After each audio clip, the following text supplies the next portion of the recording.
Hey. What's up, everybody? It is your boy Tim, back with another video. And as you can see, I got my brother Mike here with me. Y'all been asking for him. Couple of live streams, people have been like, where's that Mike guy at?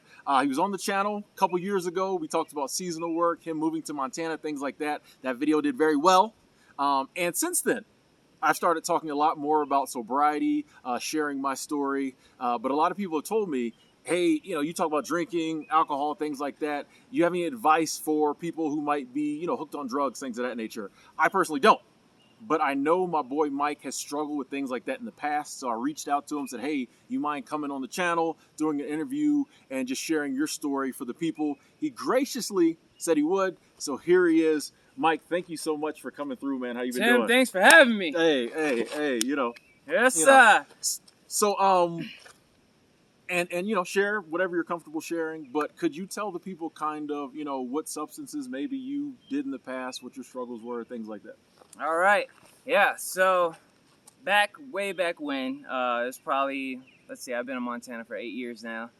So let's go with like a decade, like 10 years ago. I lived in a place called Rocky Mount, North Carolina, and it is inner city, and it's a midway point between Miami and New York. Now, everything, no one just gets addicted. So everything starts out small. You start out smoking a little weed, maybe drinking or whatever. But what really hit in my city and around the peers that I grew up with were pain prescription pills. And so my addiction, and what I'm going to tell you about today, is being addicted to heroin and prescription pain pills.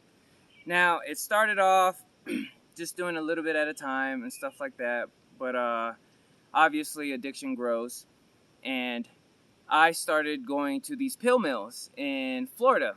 They were popping up everywhere. You could literally go to multiple doctors, any office you could find. You could go in, show them your papers, the fake ones, and they give you prescriptions. So like you go to 10 doctors, all of a sudden you got a couple thousand pills, right? That ended up turning into like, a dream come true, because I was making money and I could get high off my own supply. But as dreams do, you have good dreams and then you have nightmares. So what started off as a good dream and, something fun ended up turning into a habit. And what happened was I started with doing just a little bit to like having to do pills on a daily basis. And what pills ended up doing to me and my personality is it turned me into a liar, a cheater, a thief. I would lie to get money. I would steal money. I would cheat people for money. And it turned me into this person I did not want to be.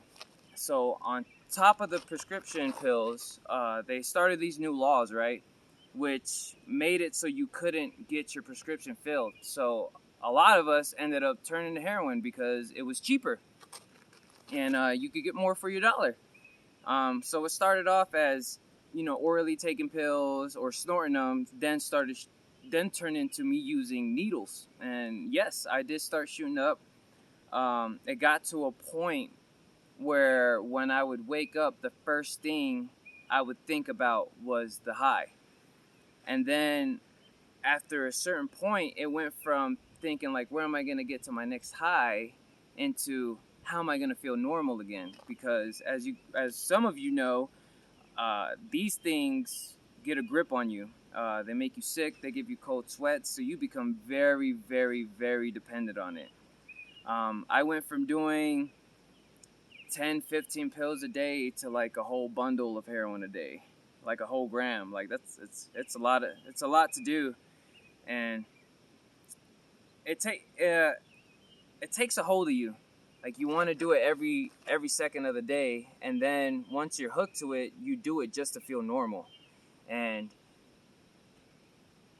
I don't know if you guys or any of you that are on here have struggled with that particular thing, but when you wake up feeling shaky and sick and cold, all you could do is think about getting that fixed so you can function in reality, in the real world. So you can go to your job and pay your other bills. Because, I mean, how are you going to live if you don't have a home or electricity or anything like that, right? That's where, like, stealing and lying to people came in. Because, like, the work money would go to bills, but then I would tell people I didn't have money in order to get my fix for the day or for that moment, even. And it just took control of my life. I got the fish, sesame ginger seasoning. Then we got some rice. I'm gonna make some Spanish beans tonight. It's gonna be fuego. Okay. I don't know what any of that means, but it sounds good. It's gonna be delicious. I know it's gonna be good. Yeah. By the way, ladies and gentlemen, you see the setup. You see we're in here working. Hey! I told y'all I was gonna come out here. Y'all been requesting it. Y'all wanted Mike back on the channel. We about to probably go outside, do a little walking around, get this interview shot. Yeah. See if we can figure it out. It's gonna be nice. Then we're gonna come back and I'm just gonna like watch Mike cook. Yeah, we can do that. Shout out to Nico. Yeah. Hello. I need motion. There we go. That's a good dog. There we go. He like, Too far away from him. Y'all don't see. This is why Mike's so swole right here. This is why Mike is so swole. Setups, yeah. If I wasn't tired, I'd get on here and show y'all a couple. I'd get on here and bust down some of these. What are these? Oh, see, what's that? 30. See, if he had some 50-pounders. If he has some 50-pounders, I get over there and show y'all how you do this. But I think this is more your area on this side. Oh, there we go. Okay, where's the 5? Where's the no 5s? So, and this was interesting. It wasn't like you in the end were doing it for fun. You weren't partying. Right. You had to do it just to get back normal, so you could maintain like your regular life. Exactly. So was that every day, once a day? Like how often was that? Every day, and depending on where your tolerance is, it could only be for a few hours. So you get back normal, 3 hours later, you need another fix. Yep. Okay. It's a terrible circle to be in. Don't fall into that black hole. So did you? And I appreciate you being so open. Did you realize you were falling into this hole, or did it just? I mean. No, over time it just happened. All of a sudden, I needed it just to feel normal, just to be able to function. How long would you say it was from when you started like really doing pills until like you were just hardcore on like heroin? Would you say? I'd say it was a 3-year gap.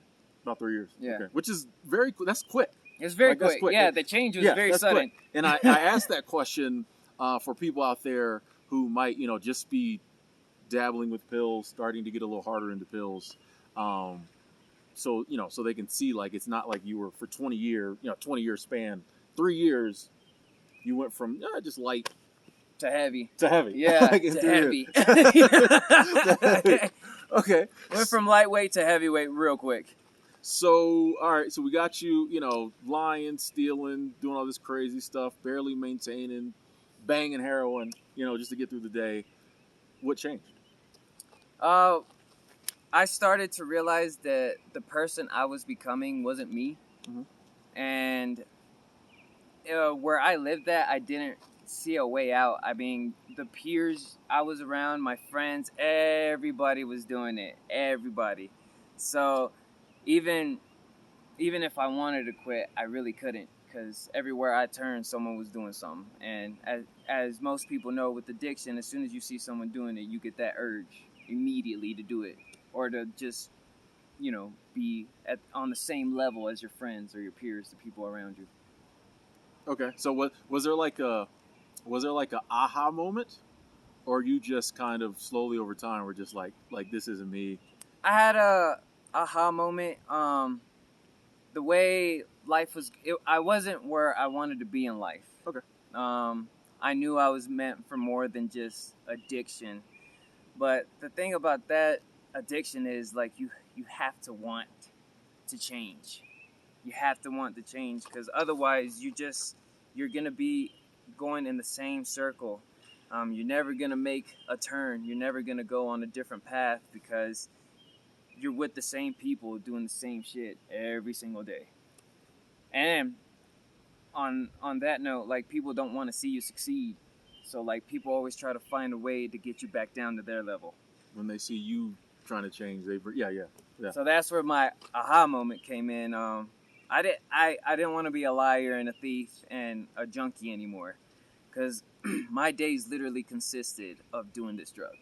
Like, that's all my mind thought about. That's all I wanted to do. And then when it got to the point where I didn't feel normal without doing it, that's when I knew it was bad. Okay. That's when I knew I was in a deep hole that I might not be able to get out of. So there was a time when you weren't sure you'd ever, like, you identified this is not what I want to be, but you were so deep in it, Yeah. you thought maybe you wouldn't be able to come out of it. Exactly. I thought I was never going to change. I thought it was just going to be that person forever. So what did change? I had to change my environment. Okay. I had a friend, his name was Brad, and he moved out to a place. Yeah, shout out to Brad Nelms. He moved out here first. I'm in Big Sky, Montana. Shout out to Big Sky, Montana. It's a beautiful place.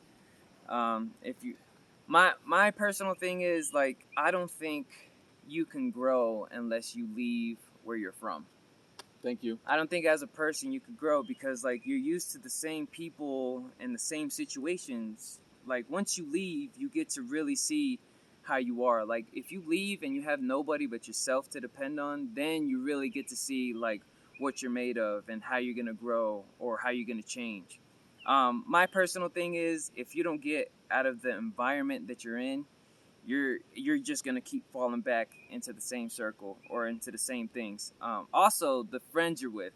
Like, as much as you might love these people, like, getting space away from them if you have a huge addiction is a big major thing.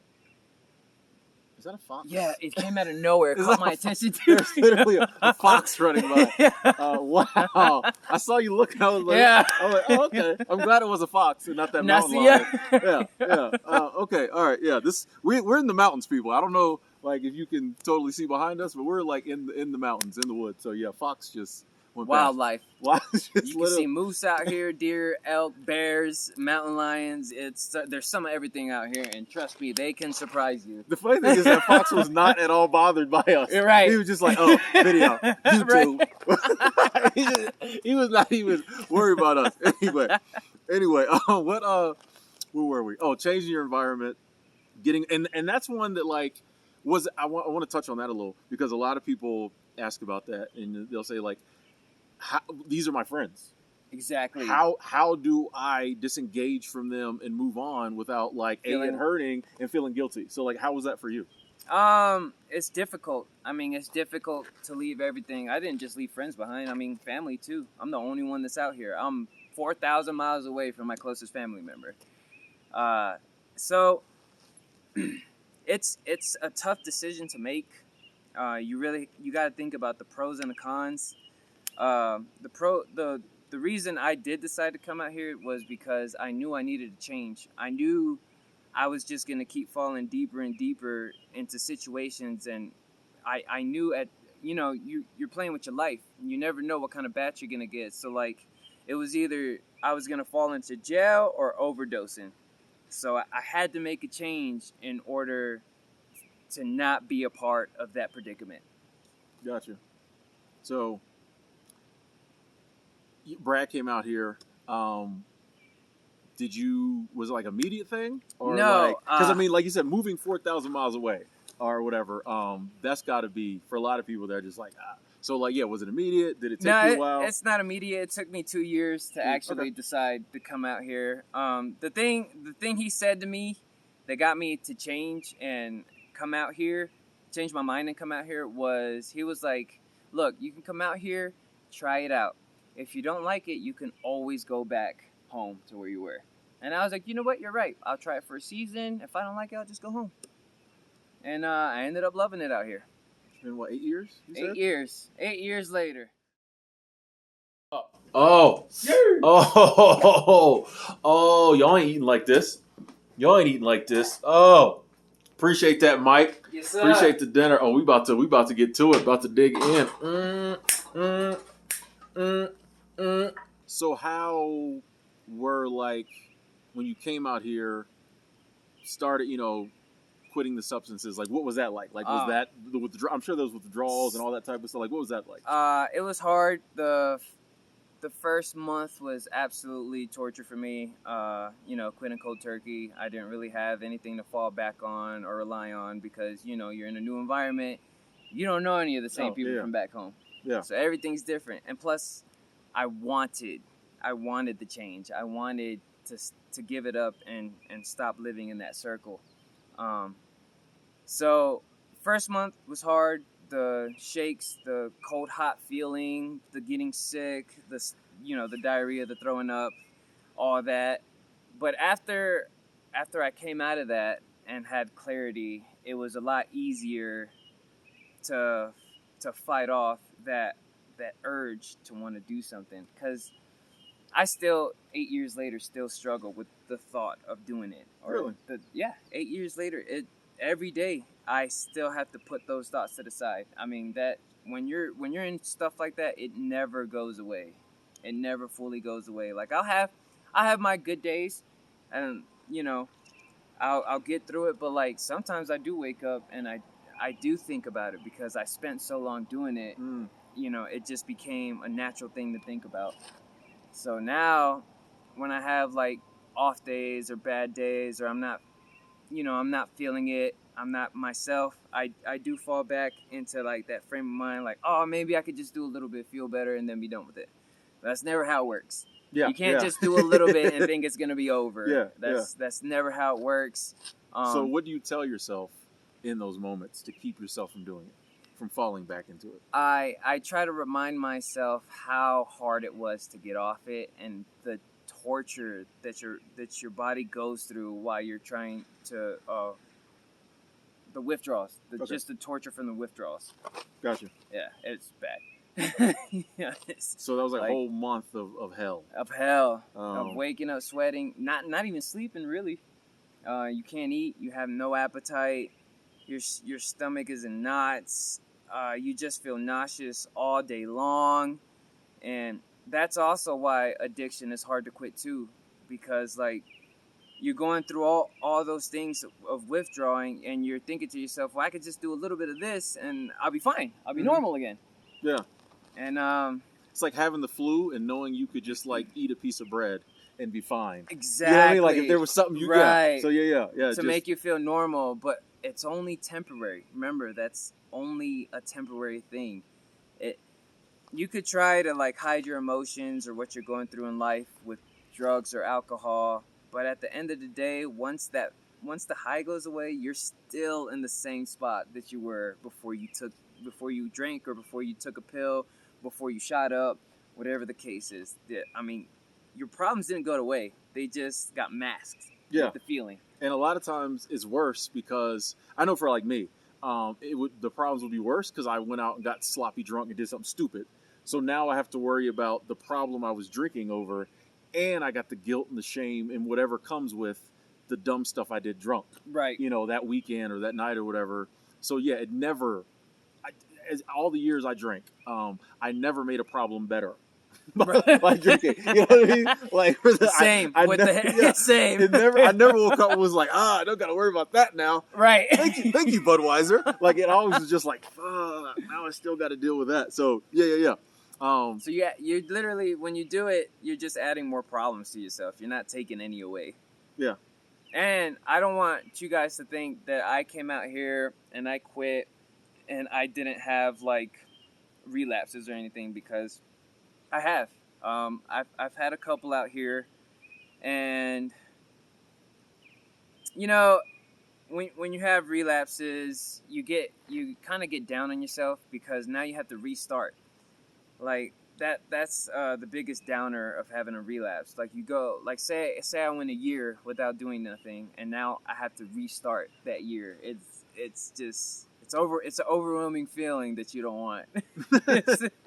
Because then, you get down on yourself. You're like, damn, I was doing so good. Now I'm at day one again. Yeah, and I have to go through the same thing over. And it's like, why did I do this to myself? Like, why? Why did I do this? Like, there was no point to this. 5 hours later or whatever, you're Right. literally like, it wasn't worth Why- it. Yeah, why did I do It this? wasn't I worth literally it. just wasted money.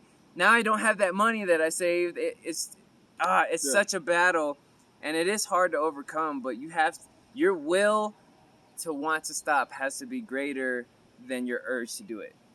Gotcha. And I'm glad you mentioned relapsing. And once again, I appreciate you being so honest. Yep. Because like I think if all of us who struggle with addiction were more honest, there'd be a lot more help in the world. Because so many people struggle with these things and never talk about it. They won't even tell their kids. Mhm. So I appreciate you being honest and bringing up relapsing, because like one of my analogies, I say relapsing is part of the process. Right. Because I think ultimately you have to get to a certain place in life and then you're done. And I think sometimes you have to, it's going to take you relapsing. I don't know why it's set up that way, but I think sometimes you have to relapse, go through that guilt, that shame or whatever. It's like your brain playing tricks on you. Yeah. It's almost like your brain's like, yeah, you're not there yet. Right. Relapse. And that triggers something Exactly. that the next time makes you stronger. You might relapse again. That triggers something. And then finally you're like, oh, I'm done. I'm done. Yeah. Yeah. And that's why I always like, my favorite analogy for relapsing is like when you're on a hike. Say we're hiking up one of these mountains over here. If I stumble and fall, and maybe I even go back, a few feet, I'm still as far up the mountain as I was. You know what I mean? Yep. And that's how it is when on sobriety. Just because you have a relapse, you still have that year. Right. You know what I mean? You still have a year in. That's a year of 365 days of winning. You have a little stumble, a week or whatever, but you're still on the hike. Right. You don't have to go back to the trailhead. Like, you're still on the hike. You just keep going from there. Right. So it's just like, it sucks. You want to beat yourself up, but it's just like, it's part of the process. Just like, pick yourself up, keep hiking, Yeah, the key to addiction, in my opinion, and to trying to quit is wanting something more than where you're at. There's wanting to do better, getting the dream job, setting a goal for how much money you want to save and reaching it. Because I learned that setting goals and accomplishing them is a high in itself. It makes you feel good. It brings like endorphins. You're like, okay, I did something. I set a goal. I did it. Let me set this next one and see if I can get to it. And it's a high that has nothing bad associated Yeah, with it. yeah, there's Like, we're so used to like getting high or whatever and then having to deal with the negative the next day. So it's great to have a high. You're just like, all right, yeah. I can do this again. Yeah, exactly. Yeah. It's a crazy feeling. So I do want to ask this because a lot of people ask about getting off one substance and then like using another one. Are there any substances or whatever people might want to call them that you still might use? And what did that help any, or was that just whatever? My thing was weed. Weed definitely helps with like nausea, sickness, and if there is gonna be a substitute, I would say pot, because like it's naturally grown. People don't have to like add chemicals to them or anything like that. Pot's a good way to relax too and unwind, in my opinion. Everybody's different though. Everybody has their own vices. If you can go cold turkey without anything, that's probably the best route to take. But if you are going to substitute it, mine was pot, and it has helped me tremendously because I had eating problems too. It helps you get hungry. It also helps with sleeping. Okay. Because, I call it restless leg syndrome when you're withdrawing, like you can't stop moving, like when it's time to go to bed, you're just like moving around, you're tossing and turning, you can't stop, you can't sit still.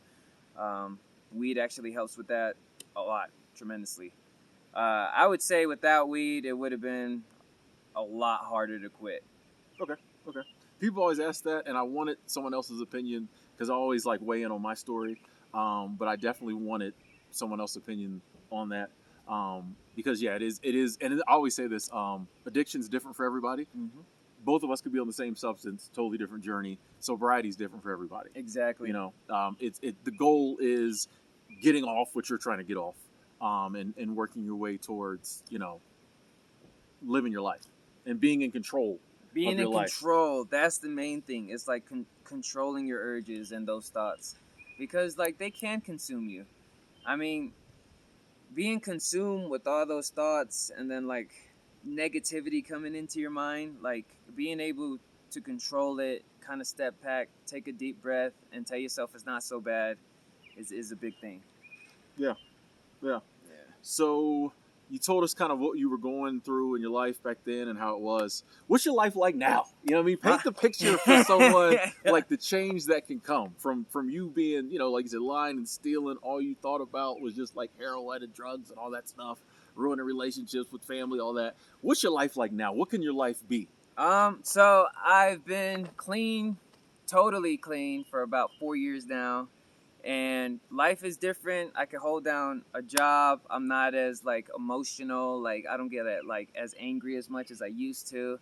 Holding down a job is key because like life is great. I would definitely say changing your environment is one of the bigger things, because like I use nature too as a humbling to humble myself, because like the world's bigger than just like where you're at.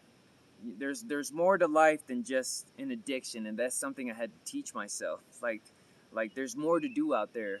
So now I have a great paying job. I've been in the same apartment for 8 years. I actually have multiple jobs now. I've also learned that keeping your mind busy, keeping your hands busy is another way to kind of steer away from the urge to want to do drugs or whatever you're addicted to. What are some of the things you do to keep your hands busy or your mind busy? I love music. I'm a big fan. I make beats and I record songs. That keeps me busy. And when you're making music, you can express yourself. Like you can write down all the stuff and how you're feeling. Another thing I love doing is hiking. That's another thing that keeps me busy. Exercising is huge. Diet and exercise will change your life too, because like the food you ingest literally controls your mood as well. If you didn't know that, like food, whatever you eat will control you. So if you're eating a bunch of sweets and like chips and stuff, like all the unhealthy treats, that's definitely gonna slow you down. But like if you keep a consistent diet and exercise, it will give you endorphins. It will make you feel happy. It will give you like a natural high. Staying busy is something I do though. So you're out here working two jobs, making good money at both jobs. You're making music. Yes, you're sir. working out. You're eating good. You're taking hikes. Yes, sir. Like Mike's being like kind of humble, but I'm gonna go ahead and pop his collar for him. You know what I mean? I like to think in my younger days, I did a little bit of balling. I've seen this man have some winters now. You put me on blast like that? Hey, let me just say, the man is enjoying life. He's living life. He's having some really good times. I've gone out with him and seen him DJ before. Just up here in the mountains, skiing, snowboarding, just like. Yeah, Living life. Living life. You know what I mean? Yeah.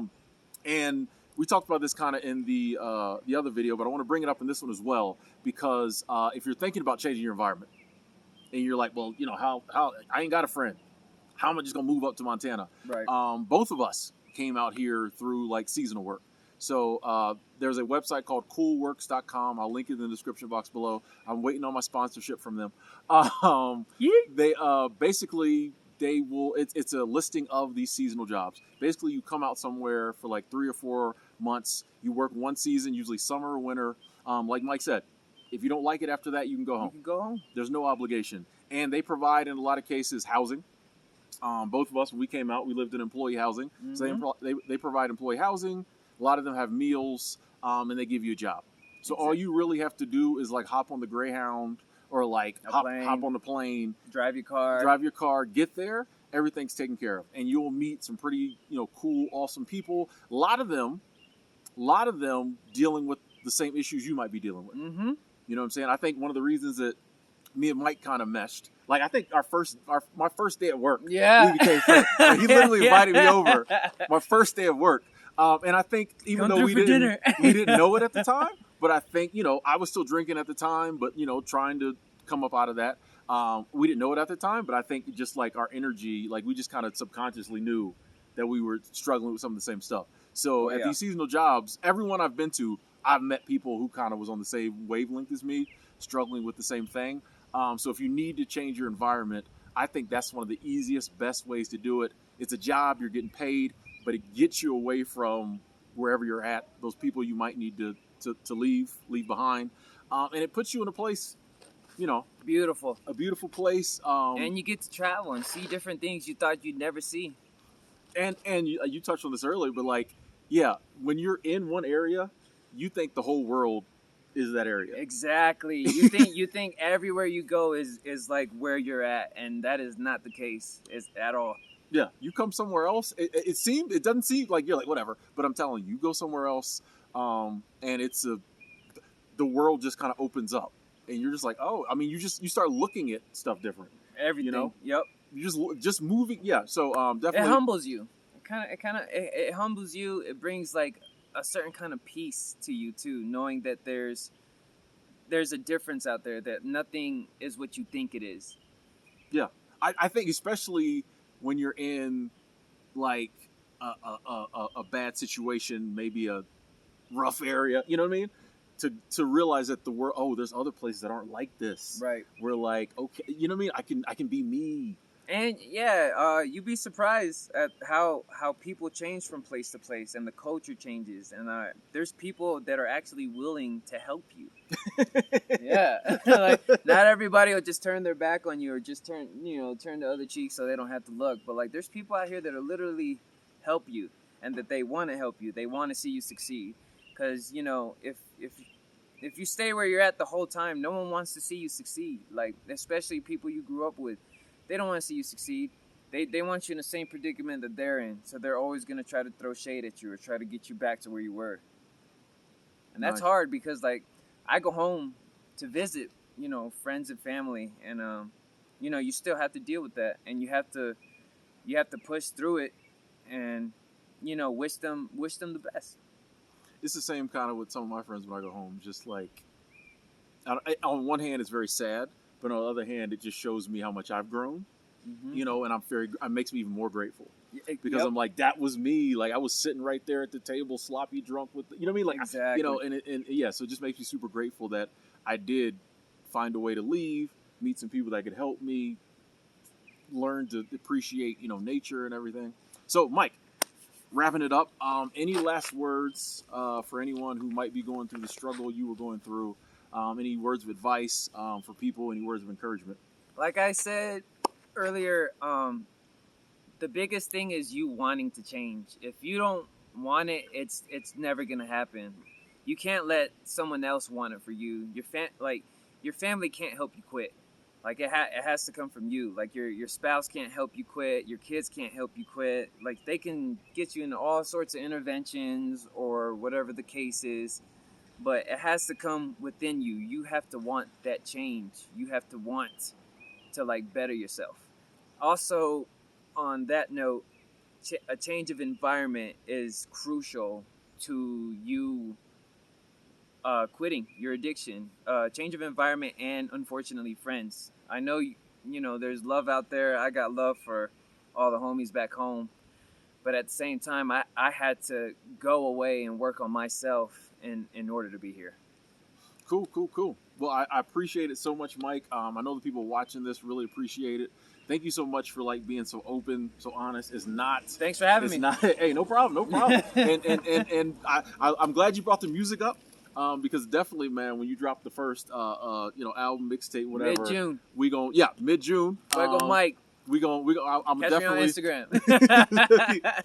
I'll put his information up, check him out. But yeah, when the music drops, I definitely want to do something on the channel, so the people can hear it. You're a friend of the channel. You're my brother. I appreciate it, man. Hey, we're gonna go do a little hiking, go back to the house, get a little grub, Eat some good food. Talk to y'all later. Thanks for having me.